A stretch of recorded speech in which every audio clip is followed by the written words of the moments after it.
Well, hang on to your boots, cause we got some American history, and I mean some good American history, East Tennessee. So, let's get started.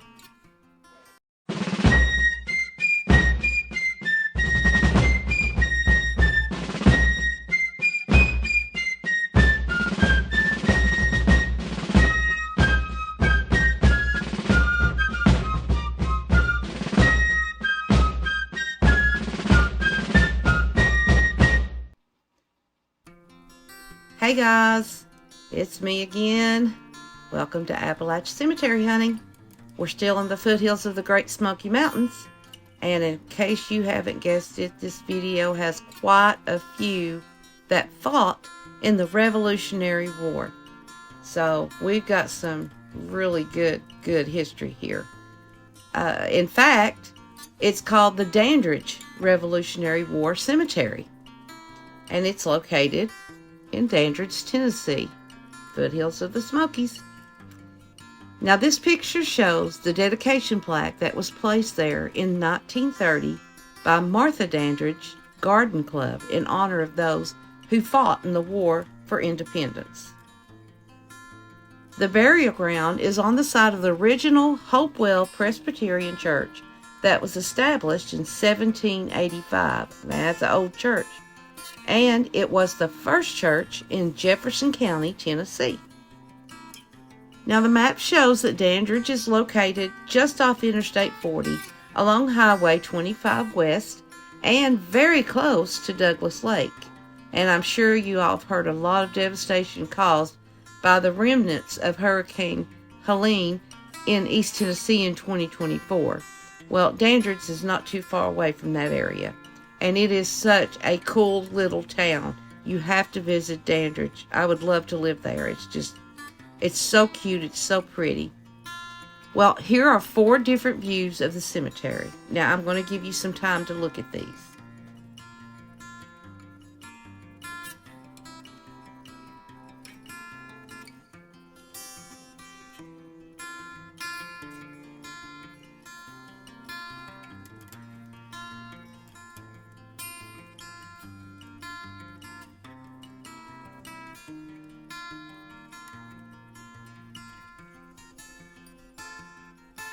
This last photo of the cemetery shows that it is located right in the downtown Dandridge area. The first burial that we could find is 1798. Now there's only 38 people buried here, so we'll go ahead and get started. The first one we have is John Baker, born in 1758, died in 1806. There is no picture of his grave, but he was born in Culpeper County, Virginia, which is in the northern part of the state. He served as a captain in the Continental Army during the American Revolution and was the general and look, listen at this. He was with General George Washington when he crossed the Delaware River on the Christmas night of 1776 during a brutal snowstorm to attack Trenton, New Jersey.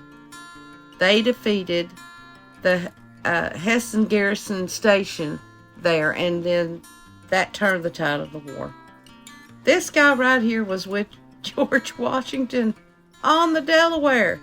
Oh my gosh, that's awesome. Next we have his wife Ursula, or they called her Ursley White Baker, 1862 to 1812. We don't have a photo of her grave, but she was born in Burke County, North Carolina, which is in the western part of the state. Now there's Benjamin Andrew Blackburn, 1809 to 1877, and he was one of the ruler elders of the Presbyterian Church. And his wife, Isabel Moore Caldwell Blackburn, 1806 to 1887.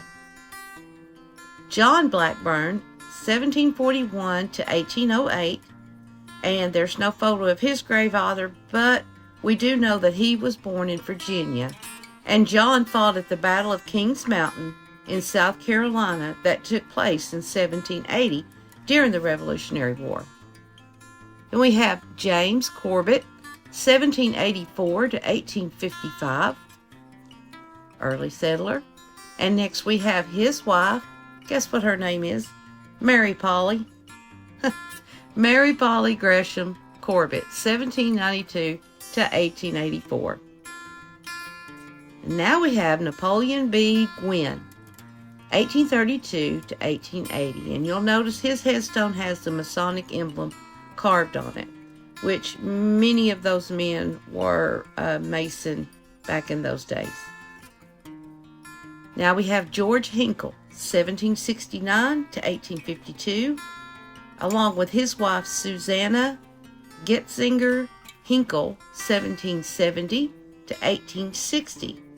George's headstone is in the foreground of the photo, if you can tell, and the inscriptions are so weathered. But both of them were born in Lancaster County, Pennsylvania, so they came a long way. Now, this is cool. We got Abednego Hardin Inman, 1752, 1831. And I bet you can't guess who his brothers were. They were Shadrach and Meshach, just like in the Bible. He was born in Virginia.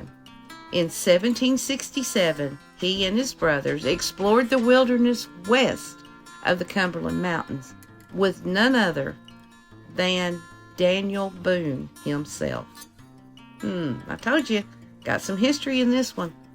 Now, Abednego served in the famous King's Mountain Men under the command of Colonel Valentine Sevier. And if Sevier sounds familiar, well, that's John Sevier's brother. That's cool. And we have his wife, Mary Ritchie Inman, 1757 to 1836, and she also was born in Virginia. Now, we've got a name that's going to be a challenge to me. We got Adeline Darntulia, I don't know, Inman, 1827 to 1833, and her sister, Nancy Henderson Inman, 1819 to 1822.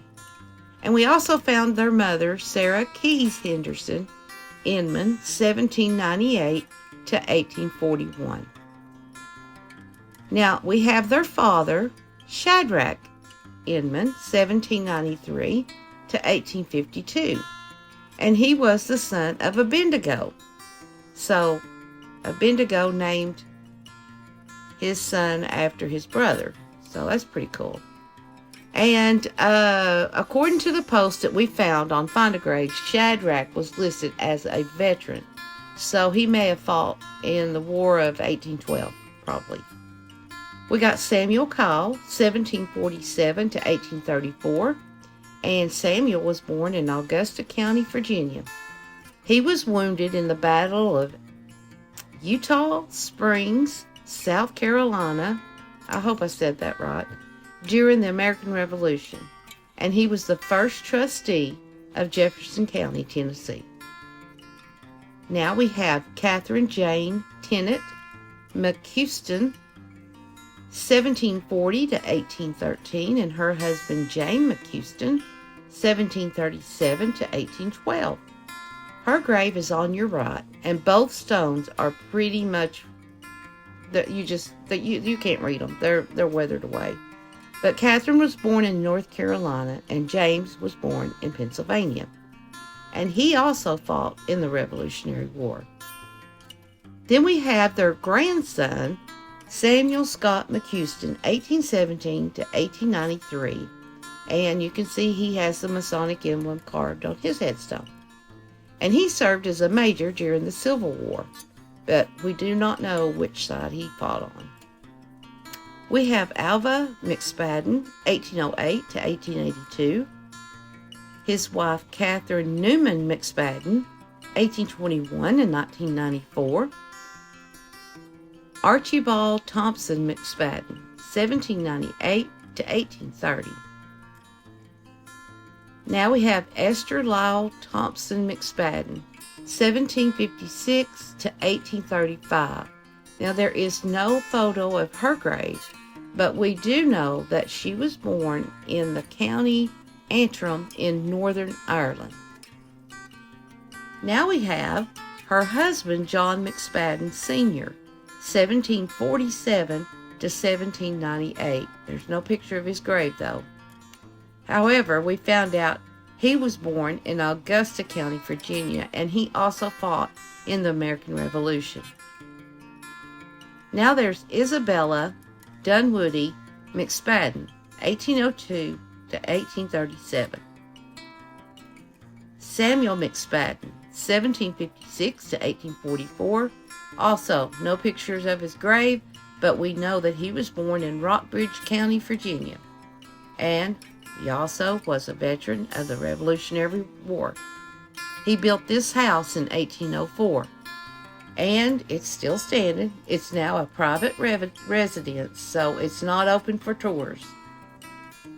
He owned a gunpowder mill and sent flatboats loaded with gunpowder to New Orleans, where General Andrew Jackson, used it in the Battle of New Orleans, which was the last major battle of the War of 1812.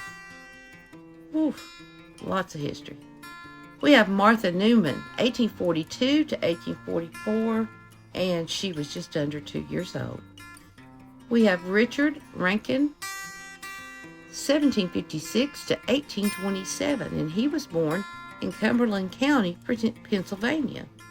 Sorry, we don't have a photo of his grave either, but we do know he served in the Pennsylvania militia during the Revolution. And now we have Samuel Rankin, 1738 to 1828, and he was born in Pennsylvania, and we couldn't find a picture of his grave either. He served in the Pennsylvania militia and fought at the Battle of Cowpens in South Carolina in 1781. Now is Thomas B. Rankin, Jr., 1764 to 1821, and he was born in Cumberland County, Pennsylvania. We got a lot of guys from Pennsylvania come down there and settle. That's pretty cool. Now we have James Scott, 1746 to 1827, with his wife, Lavina Scott, 1754 to 1830. James Scruggs, 1794 to 1850. He served as a private and later as a captain in the 3rd Regiment of the Tennessee Mounted Militia during the War of 1812. Now we have Margaret Jane Baker Wilhite, and they called her Peggy. Now, I don't know how they got Peggy out of Margaret Jane, but I guess I don't know. 1790 to 1823. And they are 3 people buried here that we couldn't find any pictures of their grave or any information of them. But we do know their names. It's Solomon Hinkle, 1822 to 1847. Susanna Clark Inman, 1782 to 1825. And Jeanette Bradshaw Rankin, they called her Jane, 1772 to 1824. Now this is going to wrap up our look at the Dandridge, Tennessee Revolutionary War Cemetery. And like I said at the beginning of the video, so much history here. So you guys are going to have to take a trip to Dandridge. It's a nice little place. It really is.